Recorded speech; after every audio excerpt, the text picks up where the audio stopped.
Now behind me is the new Genesis GV70 Electrified. That means there's no more petrol or diesel models anymore. So in this video, I'm going to show you what it's like and whether you should buy it. Now straight off the bat, it doesn't look like Genesis has actually done very much to the front, and you might be right, it doesn't look very different, but there are some key design elements outside that are definitely worth touching on. For starters, we got this much more sort of chunky, aggressive grille, which I think looks really good, sort of brings the styling nice. You got that grille there, which is a nice diamond shape, actually sort of sparkles a bit in the sun. All the sun's come out to say hello as well. And you got there the Genesis badge, which definitely isn't a Bentley badge, but you know, we all know it looks like that. Then these headlights here are slightly different. You've still got these two lines there, but it's sort of split up nicely. And you've got these special nanotechnology things in there, which basically just mean that you can see better at night. Now, being the top spec luxury trim, this car actually gets the larger 20-inch wheels. You can get 19-inch wheels as standard, but these have the bigger ones. And just spotted those white brake calipers in there. I think that's an optional extra. Now, virtually nothing has changed along the side, so it still looks like the old GV70. But if we come to the back, you'll see a few small differences. So here, the rear lights, the indicator now sits in there somewhere. It used to be down here. I'm glad they've moved it because it's just much easier to see now. And then up here, you've got this rear spoiler, which the old car did have. And yeah, the rear view camera in there. More on that when we go inside. So while I'm at the back, I might as well show you what the boot space is like. So I've been looking under here for a handle for ages. Turns out that's not the thing. There's a button just below the wiper. You hold that and it should open. Let's try that again. There we go. So it gets the same 503 litre boot as the old car did, which, to be honest, is actually pretty big. So it's very spacious, goes all deep down there. You've got, I'm guessing these are charge cables there, Velcro to the floor. Underneath, a little bit more storage for some other bits and bobs. You can obviously close this if you have some dodgy things you want to hide from other people. There's no loading lip whatsoever, so you don't need to worry about that.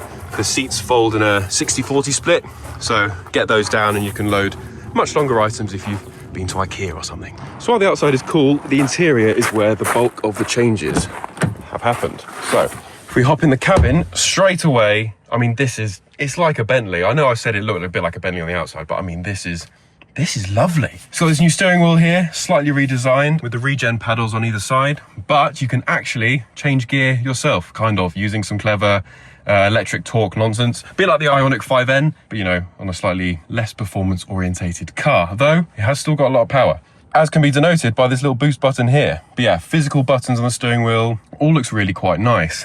And then in front of the driver here is a massive 27-inch screen, OLED screen no less. So it's still incredibly crisp, easy to use, wireless Apple CarPlay, wireless Android Auto. It's just, yeah, and the dials look brilliant. You can see the little charge, power, your level for the regen down there, which I can move with the paddles.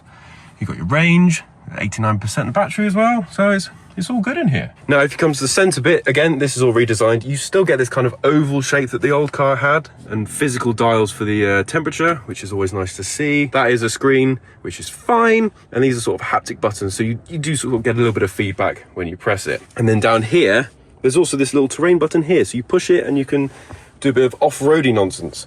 Not that you probably would in this car. You've got this little crystal dial here, which you can help zoom in, zoom out on the screen. A bit like the one that BMW has, and the GV60 actually, that's got the proper crystal ball. This is sort of a bit more subdued. The gear selector here for reverse, neutral, drive, park, all that good stuff. Decent sized cup holders. Wireless phone charger here, but I've just been plugging mine into the USB-C port down there. There's two, 12 volt. And it's also got a UV light. So you can put your phone in there and it just basically makes sure that your phone is nice and clean and crisp, or I don't know, if you've got grubby children, you can stick their toys and stuff in there and maybe it'll be a little bit cleaner. And then over on the passenger side, you've got this decent sized glove box actually. It's a felt line, so it's quite smooth. Glasses aren't gonna get scratched if you chuck them in there. Lovely design along the side. It's got, I think it's a 15 speaker Bang & Olufsen sound system. I haven't tested it yet, but I've been told that it sounds incredible, so I shall report back later. This is my favorite bit. So normal mirror there, and then flick that and it turns into the camera. And you've got sort of settings, so you can change the brightness like that, or you can change the positioning, which is handy if you're, you know, parking, or there's a smaller car behind you want to see and you feel fed up with it. just flick it back. I'll probably keep it in this mode. It's nice to have. And one thing I totally forgot to mention is this little thing down here. Now that is actually a fingerprint scanner. So if you've got the digital key on your smartwatch or your smartphone, you just get in the car, you scan that, it knows your finger because you've set it up before, and you can just drive using your finger. What? Now I have to say the seats themselves are super, super comfy. This has the Nappa leather, so you know, it's really well padded. This bolster moves up and down. It's just such a nice place to be. I'd happily spend hours and hours in the passenger seat or the driver's seat or the back. Let's go and see what that's like. So this is actually my first time sitting in the back of this car, so it'll be a real test of what the space is like. So that's my driving position currently. And as you can see, yeah, it's just nice. So the interior is obviously this white sort of cream color, but then you've got this blue up here. You can also get that with brown or just a completely black interior. I think I like this one actually. So if we pop in, ooh. Okay, so knee room is maybe, actually it's not too bad because you've got these indents here. And also if I swivel you around, headroom, I mean, isn't awful. I'm 6'3". I normally struggle in the back of cars, but this is all right. And then down here, we've got these sort of aircon controls, 2 USB-C. You can also annoy the passenger at the front by moving their seat. I wouldn't do that because they might get angry with you. And then you've got this central armrest here. Yeah, space for 2 bottles of water. Is there a ski hatch? No, not that I can see, but that's fine. Who really travels with skis? You've got this ambient lighting that goes all the way around the cabin. You can change this with the different moods. I think it's got 4 different moods, this car. This is red. I don't know if that's an angry mode. I'm not currently angry, but I might be if I don't get my lunch. And then up here, you've got these blinds, which are great for kids, so you don't get the sun on their face, or if you want, you want a bit of privacy out on the road, just flick those up. And you've got a lovely panoramic sunroof. This folds back, sort of, well, slides back, which is always nice on a summer's day, and I shall be doing that later, because look at the, oh, it looked nice for a second, but it turns out it's quite grey. So all is well in the back, but what's it actually like to drive? Let's go find out right now.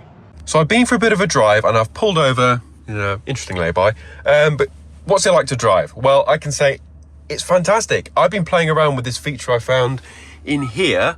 If we go to vehicle drive mode, virtual gear shift. So like the Ioniq 5N, this also has gear shift paddles that work like a gearbox. So you pull back, you change down a gear, and it sort of works just like a normal gearbox was with the torque and the acceleration when you change down. It's really quite impressive. It's hard to explain without you actually trying it, but yeah, it's really good. And the regen iPedal, one pedal driving works really well, as I said before.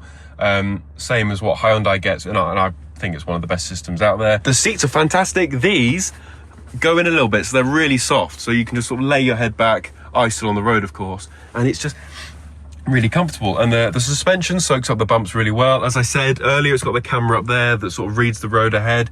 You can definitely feel it doing some of that, and it sort of minimizes the bumps in the road. You do still feel them, of course, but it's kind of a bit reduced.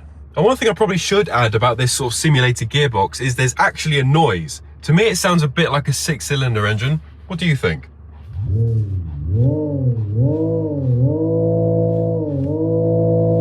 Well, you can't bounce off the limiter, but it gets annoying after a while, but I think it sounds pretty cool. The cabin's really quiet as well. I mean, I'm kind of shouting for the camera, but it's coming across all right, I think. And yeah, you can't hear much of the road ahead. There's not much in the way of wind noise or road noise. It's really quite, I just want to go on a road trip right now. This is nice. So the GV70 is a fantastic car, but at £65,000, is it going to be able to compete with rivals like the Audi Q6 e-tron and Mercedes EQE?